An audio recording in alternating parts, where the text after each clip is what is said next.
Hi, my name is Mike Smith, and today I'm going to be reviewing Crazy Stupid Love. How do I begin this review?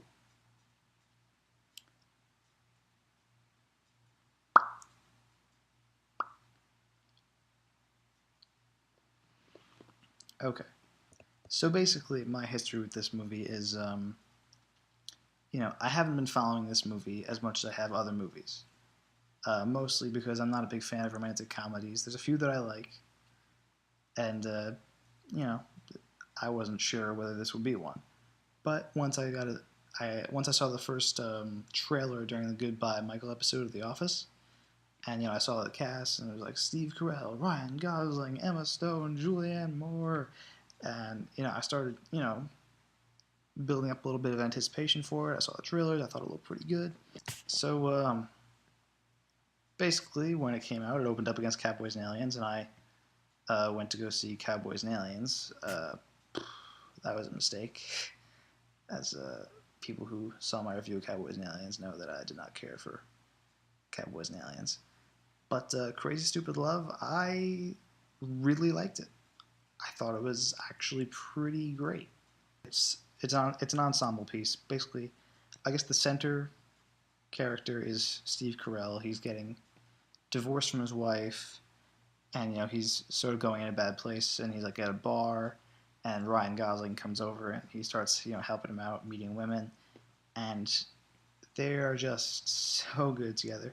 But that's not the only relationship. I mean, it takes several relationships, and then they all come to a head in a pretty great way at the end. I mean, I don't want to spoil anything, but everything comes to a head in such a great way.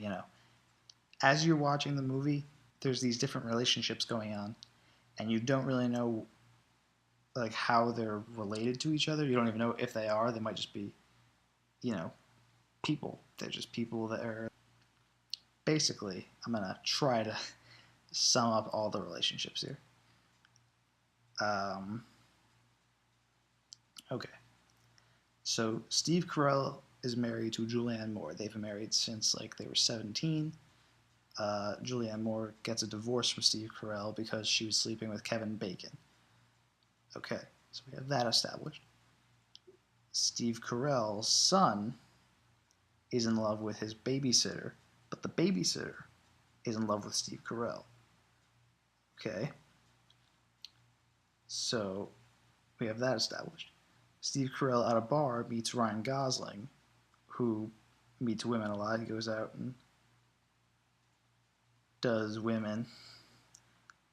But he goes in a relationship with Emma Stone, who is in a relationship with Josh Groban, but she leaves him for Ryan Gosling.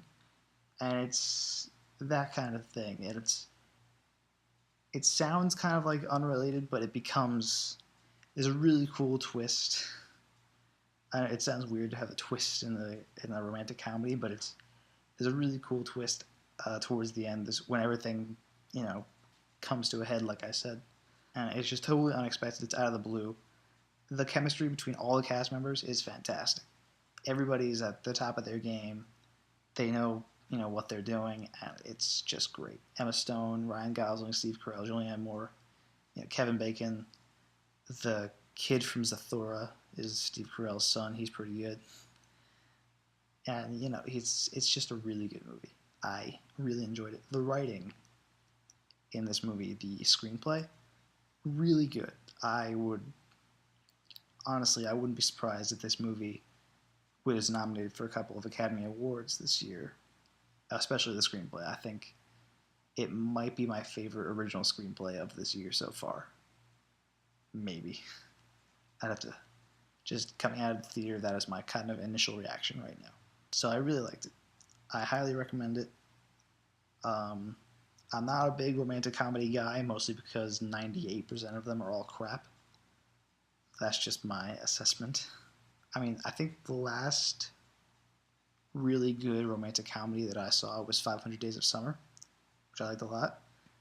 And I would say The Crazy Stupid Love might have topped it. I would say it might have topped it, and I really liked 500 Days of Summer. So, I mean, there you have it. If you like 500 Days of Summer, you will like this movie. And if you haven't seen 500 Days of Summer, you should really watch 500 Days of Summer. It's very good. I recommend that too. So, Crazy Stupid Love. Cast is great. Writing is fantastic. The direction is very good.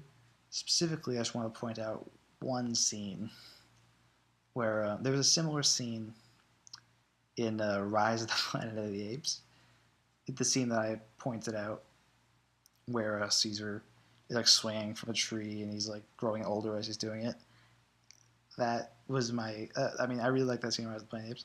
There's a similar scene here where it looks like it's all done in one take, and it's just Steve Carell at a bar hitting on different women. But it's like all done in one take, and it's really cool. That was probably one of my favorite scenes of the movie, other than the big, again, the big thing where everything comes to a head. That's my favorite scene. But this scene was just so cool and well done, and I have to bring attention to it because it's just so cool. I really, if you haven't gathered by now, because I brought it up in Rise of the Planet of the Apes, and I brought it up here.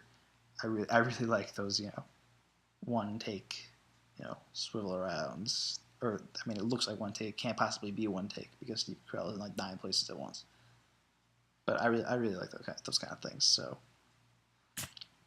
that's what I'm bringing up. So that's my review of Crazy Stupid Love. I would recommend it. Again. So I recommend Crazy Stupid Love. I recommend 500 Days of Summer. And yeah, I guess that's basically it. So that's Crazy Stupid Love. My next review, I'm seeing 30 Minutes or Less tomorrow, so I'll be reviewing that. And then Thursday, I'm definitely seeing Attack the Block. So I'm really looking forward to that one. I'm really excited. I'm pumped. Pumped for Attack the Block. It looks awesome. Really awesome. I'll see you guys next time. That's my review of Crazy Stupid Love. I hope you take it into consideration if you wish to go see the movie. I highly recommend it. One more time. Comment if you want to talk about Crazy Stupid Love, if you have any questions, or if you just want to discuss your opinion of the movie. Subscribe, because subscriptions would be well appreciated. And yeah, that's it. So, I'm Mike Smith. Have a good day.